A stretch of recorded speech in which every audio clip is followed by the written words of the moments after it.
The warning. Ambassador Xelia's crystalline form shimmered in the artificial light of her office aboard the Galactic Council station. Her junior attaché, Ven, stood before her desk, mandibles twitching with barely contained frustration. With respect, Ambassador, I don't understand.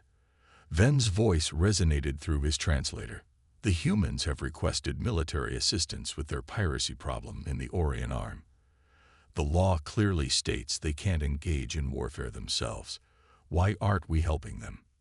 Xelia's crystalline lattice pulsed with a deep blue hue, a sign of weary patience among her kind. She gestured to the chair across from her desk. Sit, young one. There's something you need to understand about humans and why we pay them to remain peaceful. Ven settled into the specially designed seat, his insectoid form adjusting to find comfort. Pay them. I thought the Human Prosperity Initiative was about cultural exchange and technological development. That's what we tell the public. Xelia's voice chimed like wind through crystal. The truth is far more complex. Have you ever wondered why a species with no natural weapons, no biological armor, and relatively weak sensory capabilities became a spacefaring civilization before developing faster-than-light travel? They're resourceful, Ven offered. Their historical records show remarkable adaptability. Resourceful, Xelia echoed, her crystalline form flickering with dark humor. Let me tell you about my first encounter with human warfare. 300 cycles ago. I was a junior diplomat, like yourself, assigned to mediate a border dispute between human colonists and the Marex Confederation. She paused, her surface catching the light in a way that suggested deep reflection. The Marex, as you know, are apex predators, natural hunters with enhanced strength, speed, and biological weapons. They thought the humans would be easy to intimidate. They were wrong. The humans were outnumbered 10-1. The Marex had superior ships, superior weapons, and centuries more experience in space combat. But the humans had something we'd never seen before. They had turned their entire history of weakness into strength. Xelia's form dimmed slightly as she continued. The Marex fleet surrounded the human colony. They demanded immediate evacuation. The humans requested 48 hours to gather their belongings. The Marex, feeling generous, agreed. Those 48 hours changed galactic warfare forever. The humans didn't use them to pack. They used them to prepare. When the Marex landing ships descended, they found no colony. Instead, they found what humans call improvised explosive devices hidden throughout the settlement. The entire colony had been turned into a weapon. Ven's antennae twitched. But surely the Marex superior numbers. Numbers mean nothing when you don't understand how your enemy thinks. Xelia interrupted. The humans hadn't fled. They'd hidden in underground bunkers, wearing suits that masked their heat signatures. They'd studied Marex biology, learned their weaknesses. They used sound weapons calibrated to Marex hearing frequencies, chemical agents that targeted Marex olfactory organs. But that's primitive, Ven protested. Primitive. Xelia's crystal structure pulsed with intensity. The humans turned their own civilization's waste products into weapons. They weaponized their environment, their technology, even their defeats. Every time the Marex adapted, the humans had 3 new tactics ready. They didn't fight like warriors. They fought like survivors. She projected a hologram showing the aftermath of the battle. In less than 6 hours, a force of 300 humans had effectively neutralized 3,000 Marex warriors, not through superior technology or numbers, but through what they called asymmetric warfare. They turned their enemy's strength against them. The Marex retreated, Ven guessed. No, Xelia's voice grew solemn. They got angry. They decided to make an example of the humans. They brought in their capital ships, prepared to bombard the colony from orbit. Her crystal structure darkened. That's when we learned the humans had anticipated this too. They had hidden antimatter charges in asteroid fields around the colony. The Marex lost 5 capital ships before they realized what was happening. But that's illegal, Ven's mandibles clicked in shock. The use of antimatter weapons in civilian sectors. That's exactly the point. Zelia interrupted. Humans don't think in terms of legal and illegal warfare. They think in terms of survival. When threatened, they don't try to win battles. They try to eliminate threats. Permanently. She rose from her desk, her crystalline form casting prismatic patterns across the office. The Galactic Council didn't ban humans from warfare to punish them. We did it to protect everyone else, and we pay them handsomely because the alternative. She shuddered, sending waves of light through her form. The alternative is watching them turn everything we know about civilization into weapons. Ven sat in silence, processing this information. Finally, he asked, "But surely they've changed. It's been centuries." Zelia's form pulsed with grim amusement. Changed. Oh, yes, they've gotten better at it. Every conflict, every challenge, every threat. They learn, adapt, improve. That's why we pay them to focus their ingenuity on peaceful pursuits. Because the moment we stop. She let the thought hang in the air, her crystal form dimming to a deep warning red. Now about those pirates in the Orion Arm. We're not ignoring the humans' request for help. We're scrambling every available peacekeeping force to handle it ourselves.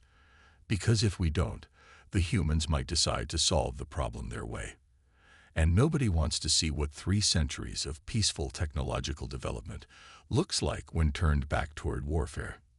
Ven left the ambassador's office that day with a new understanding of why the galaxy's most expensive peace treaty was worth every credit.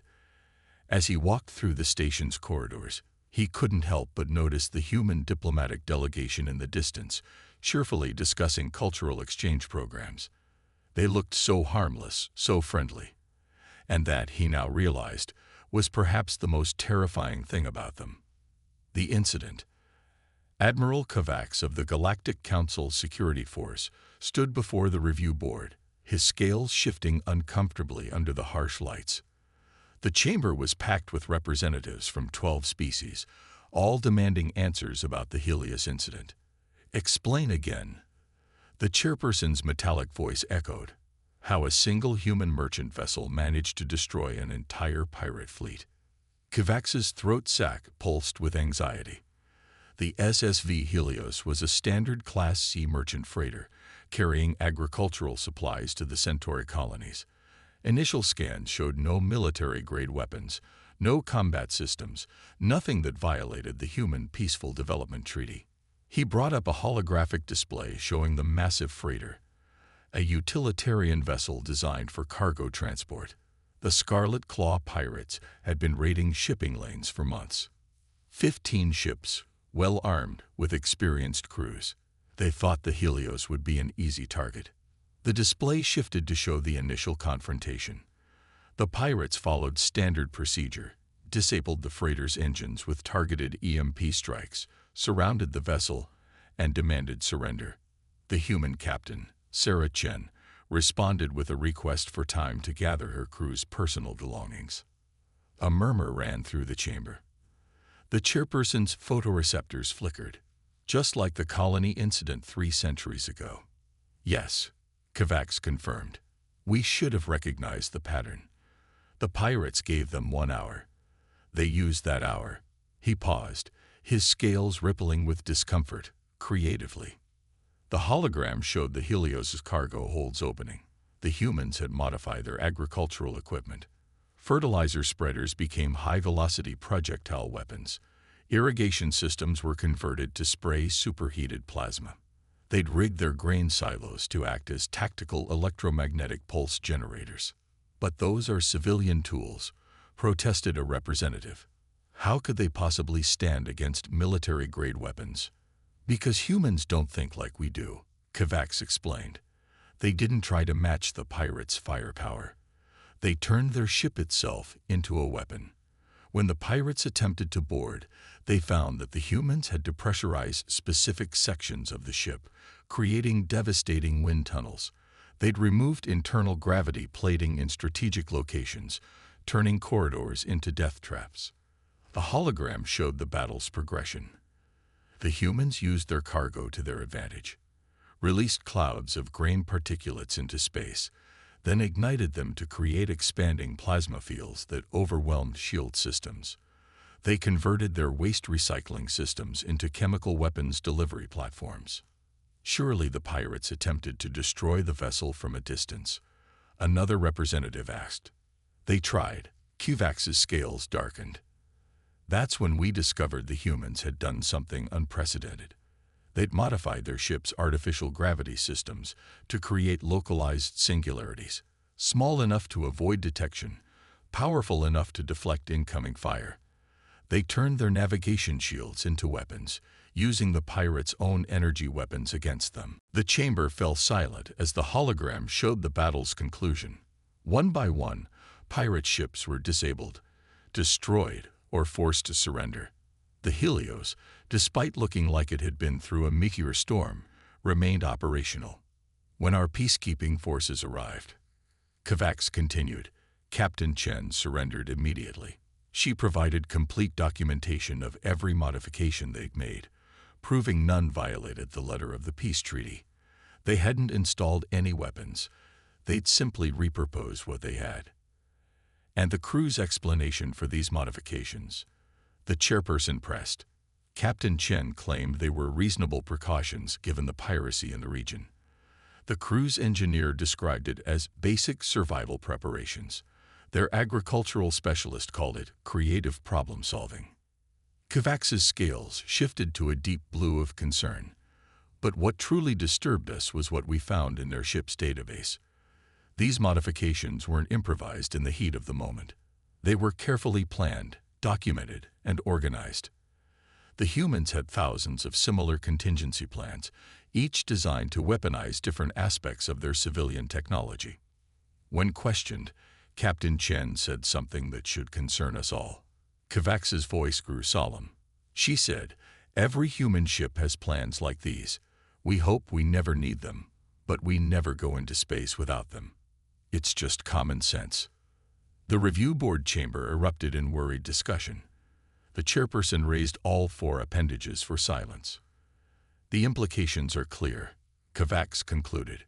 While we've been focusing on preventing humans from developing military technology, they've been quietly turning every piece of civilian technology into potential weapons. They don't think of it as military development. They see it as survival preparation. What do you recommend, Admiral? The chairperson asked. We need to revise the Human Peaceful Development Treaty. It's not enough to ban military technology. We need to carefully consider every technological advancement we share with them, every trade good we allow them to transport. Because in human hands, everything, absolutely everything, can become a weapon. As the review board adjourned to consider this recommendation, Kovacs couldn't help but admire the elegant simplicity of the human approach. They hadn't violated any laws. They hadn't developed any new weapons. They'd simply looked at their environment differently than any other species would, and that perhaps was why they were so dangerous. The Helios incident became required study at every Galactic Security Academy, not as a lesson in combat tactics, but as a warning about human ingenuity. As one instructor famously put it, the most dangerous weapon in the galaxy isn't a battleship or a plasma cannon. It's a human who's been backed into a corner with nothing but their wits and whatever tools they can find. The economics of peace. Director Naz Toll shuffled through the quantum data crystals scattered across her desk in the Economic Council's main chamber on New Geneva. Outside her window, Earth's gleaming spires stretched toward the stars, monuments to what humanity could achieve when they weren't focused on warfare. Her guest, senior economist Jirax of the Centaurian Alliance, examined the latest projections with all six of his eyes. These numbers can't be correct, he chittered. The annual expenditure on the Human Prosperity Initiative exceeds the combined military budgets of 3 major sectors. They're correct, Naz Toll confirmed, her tentacles rippling with grim amusement. And worth every credit. She activated a holographic display showing the galaxy's economic trends over the past 3 centuries. Before we implemented the initiative, the galaxy spent nearly 40% of its resources on military development. Everyone trying to keep up with everyone else, and everyone terrified of what humans might do next. The display shifted to show the aftermath of the last war, the conflict that had finally convinced the Council to try a different approach. Do you know what humans call their approach to warfare? Jirax. They call it total war. When other species fight, they have objectives, rules, limits. When humans fight, she paused, her color shifting to a darker shade. They commit everything. But surely the cost. Let me show you something. Naztul interrupted. She pulled up another projection. This is what happened to military spending after we implemented the initiative. Notice the sharp decline. Chirac studied the numbers. Because we're paying humans not to fight. Because we're paying humans to innovate in other directions, she corrected. The initiative isn't just about prevention. It's about redirection. Every credit we invest in human peaceful development returns tenfold in technological advancement. She brought up another display showing human technological contributions over the past century. Medical breakthroughs, terraforming techniques, faster-than-light travel improvements, all because we gave humans something more interesting to do than figure out new ways to win conflicts. But the expenditure, Jirax began, is nothing compared to the alternative. Naztul finished. Let me show you our simulation of what would happen if we stopped funding the initiative. The holographic display transformed into a complex economic model. First, humans would need to rebuild their military infrastructure.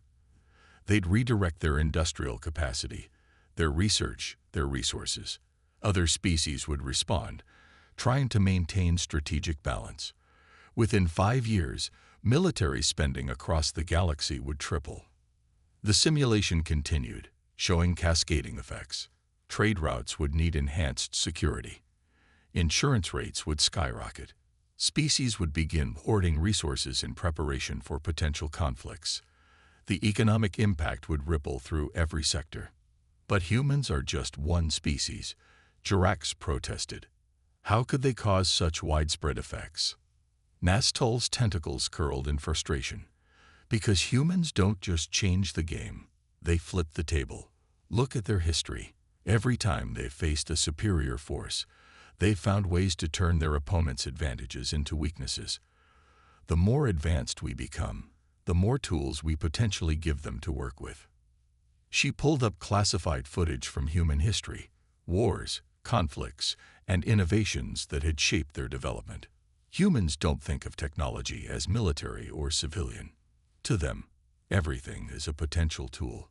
Give them agricultural equipment, they'll find ways to use it for defense. Give them medical technology, they'll discover ways to turn healing into harm if they need to. The initiative isn't just about paying them to stay peaceful, she continued. It's about giving them better options. We fund their research, their exploration, their colonization efforts. We make peace more profitable than conflict. And in return, they direct their remarkable creativity toward solving problems instead of creating them. Jirax's antennae twitched as he processed this information. But what's to stop them from taking our technology and using it for military purposes anyway? Naztul's color shifted to a lighter shade, the equivalent of a smile in her species. That's the brilliant part. We don't just give them technology, we give them challenges. Humans love solving problems. The initiative creates new ones for them constantly. Environmental crises, medical mysteries, engineering challenges. We keep them so busy pushing the boundaries of peaceful innovation that they don't have time to think about warfare. She brought up one final display, a chart showing the correlation between human scientific achievements and galactic prosperity. Every time we've increased funding to the initiative, we've seen corresponding jumps in technological advancement across all sectors. Humans aren't just staying peaceful, they're dragging the rest of us forward with them. And the other species accept this? Jirax asked. This preferential treatment. They accept the results, Naztul replied. Besides, we've structured the initiative so its benefits flow throughout the galaxy. Human innovations are shared with all species. Their solutions to our challenges become everyone's solutions. She began gathering the data crystals, her tentacles moving with practiced efficiency. The truth is, Jirax, we're not just paying humans to stay peaceful. We're paying them to teach us new ways of thinking, ways that don't immediately jump to conflict as a solution. And if that means some extra credits flow their way. She gestured to the gleaming city outside her window. I'd say we're getting quite a bargain. As Jirax left her office, Naztol received an alert about a new human proposal for solving the Outer Rim energy crisis. She smiled inwardly, knowing that somewhere in their solution would be innovations nobody else had considered. Because that's what humans did best. They saw possibilities where others saw problems. And as long as they were solving the galaxy's problems instead of becoming one, the initiative would continue to be the best investment the Council had ever made. The alternative. High Commander Vrax of the Carrion Empire stood before the Galactic Council's emergency session, his metallic exoskeleton gleaming under the chamber's lights. His species' recent technological leap had filled them with pride and dangerous ambition. The Human Prosperity Initiative is an insult to every other species in the galaxy. His synthesized voice boomed through the chamber. Why should humans receive preferential treatment while the rest of us compete for resources? The Carrion Empire demands equal status, or we will withdraw from the initiative and forge our own alliance with humanity. The chamber erupted in chaos. Representatives from 100 species began shouting, their universal translators creating a cacophony of overlapping protests. In the midst of the disorder, a small figure approached the central podium. Dr. Elena Santos, Earth's head archivist, waited quietly until the noise subsided. Her presence, the first human to address the Council in decades, brought an uneasy silence to the chamber. High Commander, she began, her voice soft but clear, before you make this decision, I believe you should review some classified historical records. Records that explain why the initiative exists and why breaking it would be catastrophic for everyone, including the Carrion Empire. She activated the chamber's holographic system, and the lights dimmed. What I'm about to show you has been sealed for 3 centuries. It's footage from what we call the Last War, the conflict that led to the current arrangement. The hologram showed a massive fleet of warships, their designs alien to modernize. The Drachnid Collective was once the galaxy's premier military power. Like you, they believed they could form a profitable alliance with humanity. They offered us military technology in exchange for our help subjugating what they called lesser species. The image shifted to show human representatives refusing the offer. Then came the Drachnid's response, a surprise attack on 3 human colonies. The footage that followed caused several council members to look away. Humanity had been peaceful for decades. Dr. Santos continued, her voice heavy. We've focused on civilian development, exploration, scientific advancement. The Drachnid thought this meant we've forgotten our warfare capabilities. She paused, letting the implications sink in. We hadn't forgotten. We'd just found better applications for our knowledge. The hologram showed how the human response unfolded, not with massive fleets or advanced weapons, but with something far more terrifying: innovation. Within weeks, humans had adapted our civilian technology for military purposes. Terraforming equipment became planet killers. Medical nanobots were reprogrammed for ship-to-ship warfare. Agricultural drones were converted into swarm weapons. The footage showed Drachnid ships being systematically dismantled by technologies they'd never considered weapons. But the truly devastating response came from our research divisions. Scientists who had been working on clean energy suddenly developed ways to weaponize fundamental forces. Physicists studying space-time for faster travel created localized time dilation fields as weapons. High Commander Vrax's exoskeleton clicked as he processed what he was seeing. This is propaganda, he declared, but his voice carried a note of uncertainty. I wish it were, Dr. Santos replied.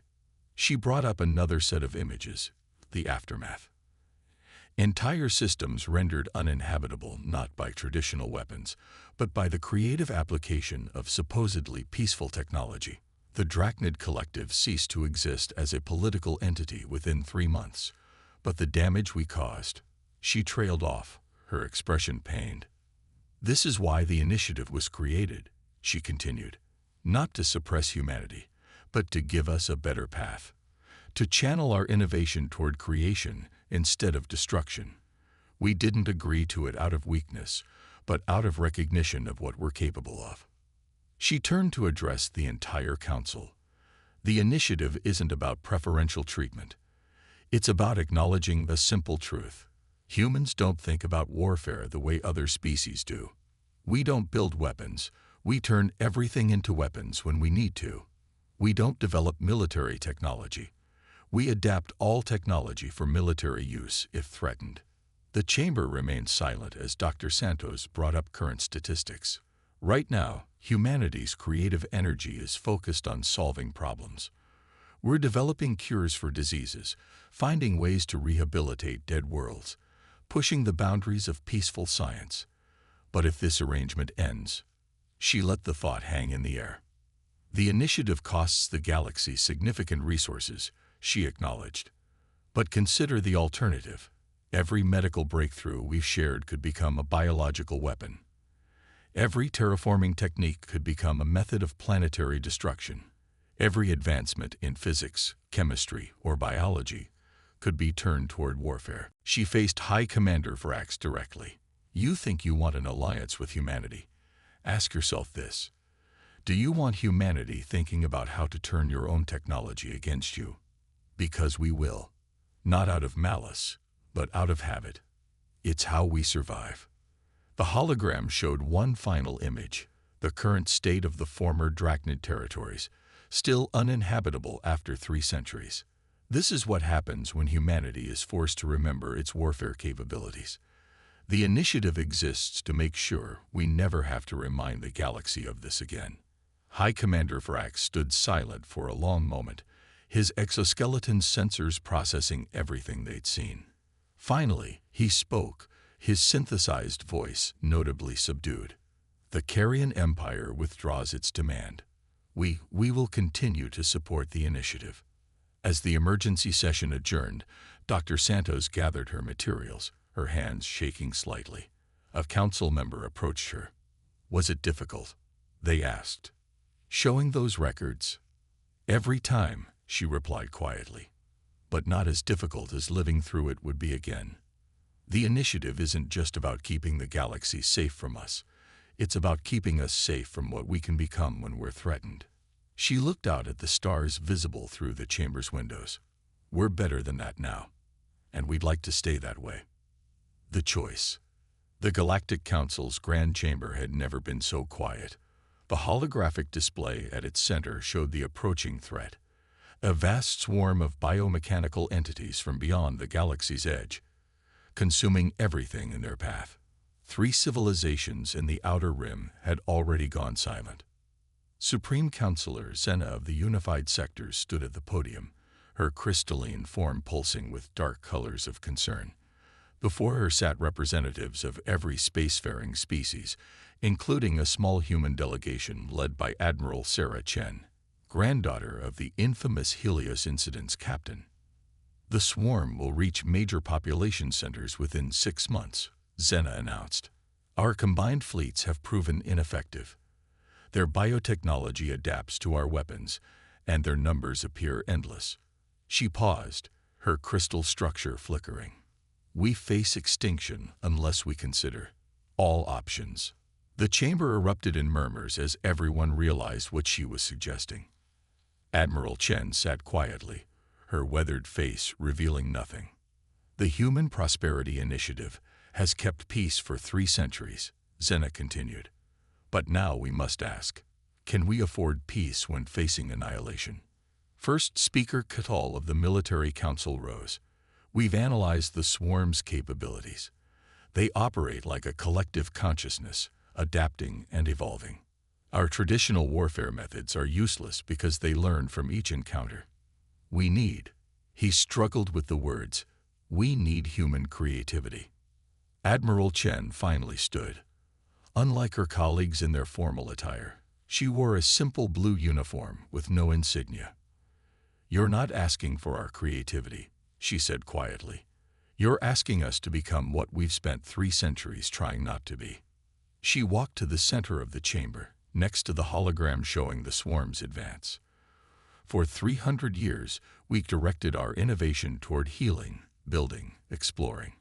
We've made breakthroughs in medicine, terraforming, faster than light travel. We've helped make this galaxy better." She looked around the chamber. "And now you want us to remember how to destroy. To save all of us," Catal insisted. "You don't understand what you're asking," Chen replied. "We don't just remember how to wage war. Once we start thinking that way again, we'll see every technology, every innovation, every discovery as a potential weapon. We'll turn everything we've created for peace into tools of destruction." She gestured to the hologram. "Yes, we could probably stop the swarm. We'd adapt faster than they do. We'd think of ways to use their own biology against them. We'd turn their collective consciousness into a weakness. We'd develop weapons that don't just kill them, but make sure nothing like them could ever evolve again." The chamber fell silent as the implications sank in. Chen continued, her voice heavy with responsibility. "But we wouldn't stop there. We can't. Once humans start thinking about warfare, we see threats everywhere. We develop contingencies for every possibility. We turn everything into a weapon because anything could become a threat." Supreme Counselor Zena's crystal form pulsed with confusion. "Surely you could limit yourselves to just this threat." Chen laughed, but there was no humor in it. "Limit ourselves? Our history is filled with weapons developed for one conflict that ended up destroying civilizations in another. Every tool of peace we've created in the last 3 centuries could become a weapon of unimaginable power. And once we start down that path..." She touched the hologram, zooming in on one of the fallen civilizations. "We wouldn't just defeat the swarm. We'd remake the galaxy into a fortress.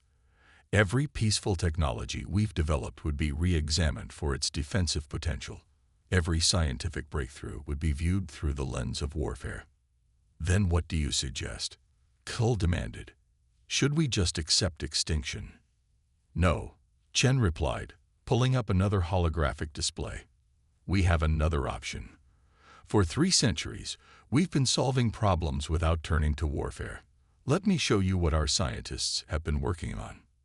The display showed a new type of shielding technology, based on principles of cellular regeneration. Another image revealed a communication system that could potentially disrupt the swarm's collective consciousness using principles developed for mental health treatment. "We don't need to choose between extinction and unleashing humanity's capacity for warfare," Chen explained. "We can find another way. But we need the galaxy's help. We need resources, cooperation, and most importantly, trust." She faced the council directly. "Let us solve this problem as we are now, not as we used to be. Let us prove that 3 centuries of peace haven't made us weak. They've made us stronger in ways we never imagined when we thought violence was the only answer."